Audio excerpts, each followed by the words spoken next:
Guys, এখন আমি গরুর গোশত রান্না করব। গরুর গোশত কিভাবে রান্না করে এটা সবাই জানে, ঠিক আছে, এটা বলার কিছু নাই। এখানে আমি পেস্ট দিয়ে দিচ্ছি, পেস্টটা একটু বেশি দিচ্ছি যে ভুনা হবে।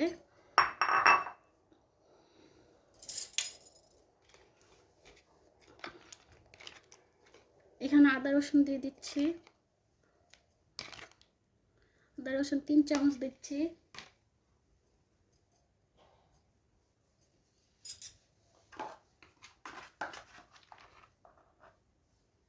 হলুদ দিয়ে দিচ্ছি,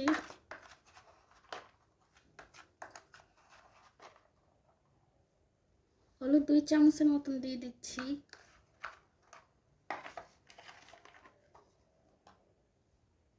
মরিচ দিচ্ছি। গরুর গোশত একটু ঝাল না হলে কিন্তু ভালো লাগে না, এতে আমি একটু ঝাল বেশি দিব।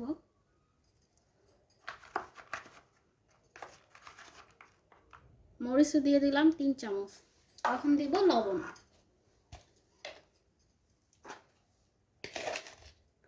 লবণটা বেশি দিব না, যদি বেশি হয়ে যায় তখন তো আর খাওয়া যাবে না জিনিসটা, তাই না? আর এইসব মশলা দিতে হবে। এগুলো আমি এখন দিব না, পরে দিব। চিচ্চা দিব, যে তেজপাতাটা দিয়ে দিই, দারচিনি,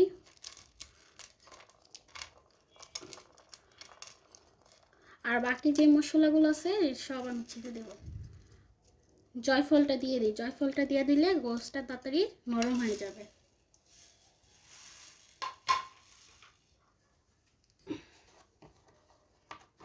এখন বাকি রয়েছে তেল। গরুর গোশতে তেল কম দিলে হয়, কিন্তু গরুর গোশতে প্রচুর পরিমাণ তেল থাকে, তারপর আমি একটু বেশি দিলাম। এখন একটা হাত দিয়ে ভালো করে মিক্স করতে হবে। ভালো করে না মিক্স করলে কিন্তু মশলাটা ভালো হবে না, মিক্স হবে না। এই জন্য আমি চুলা ধরার আগে মিক্স করে নিচ্ছি। চুলি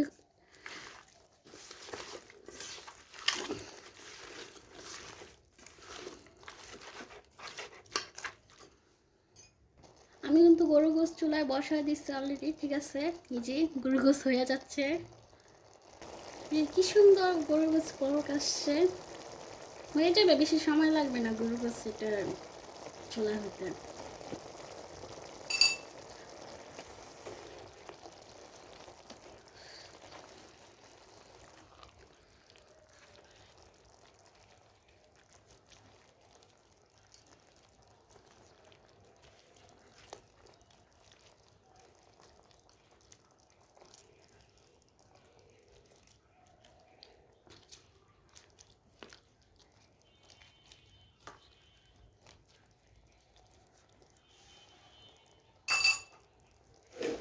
এখন আমি ঢাকা দিতেছি যেন সময়টা যেন খুব তাড়াতাড়ি হয়ে যায়।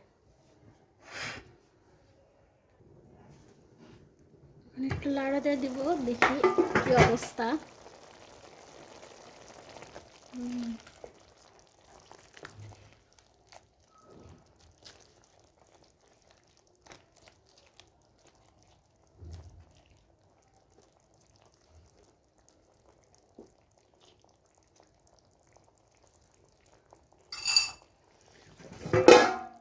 আবার ঢাকা দিচ্ছি।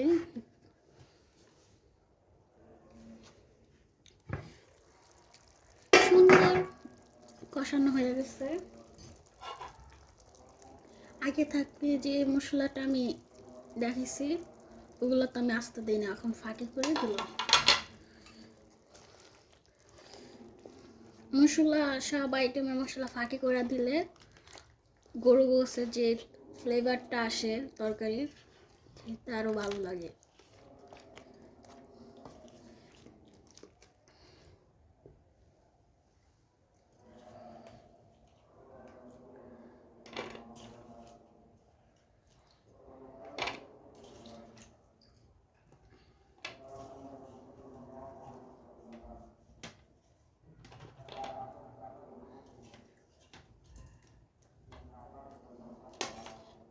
ওই পর্যায়ে আমি দিয়ে দিচ্ছি নতুন আলু।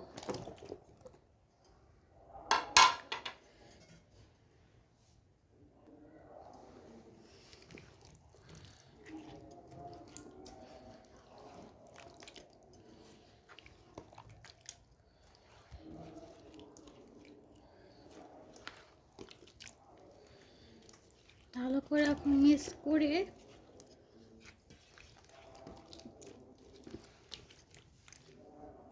এখন আমি এটা ঢাকা দিতেছি,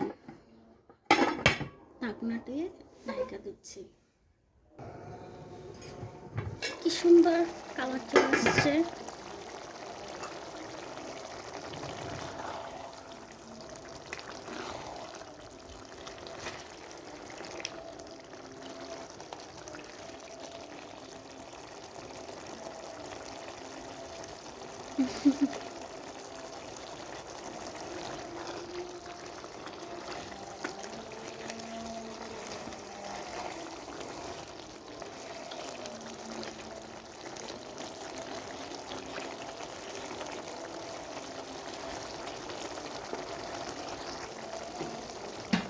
অনেক কষানো হয়েছে, এখন আমি জল দিয়ে দিচ্ছি।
এখন কাঁচামরিচ দিয়ে দিচ্ছি আমি।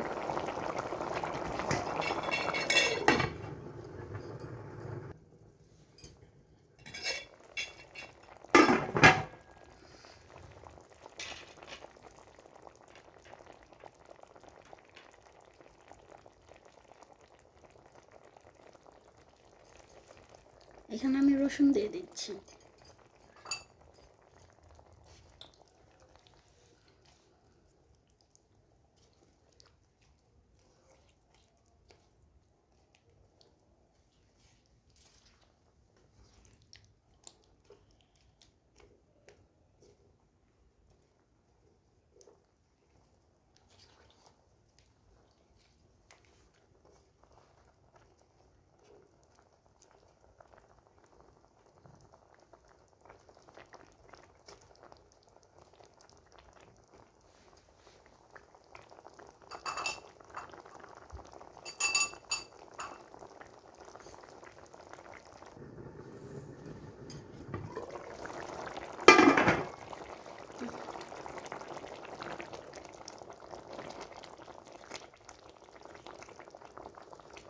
আমার রান্না শেষ, এখন চুলা অফ করে দিয়েছি।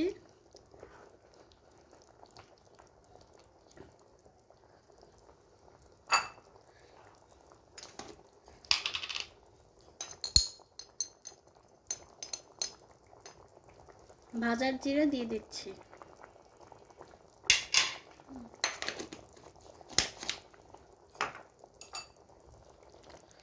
জিরা দিয়ে দেওয়ার পরে চুলার ভিতরে আর বেশিক্ষণ জাল দেওয়া প্রয়োজন নাই, তাহলে জিরার যে একটা ফ্লেভার আছে সেটা চলে যায়।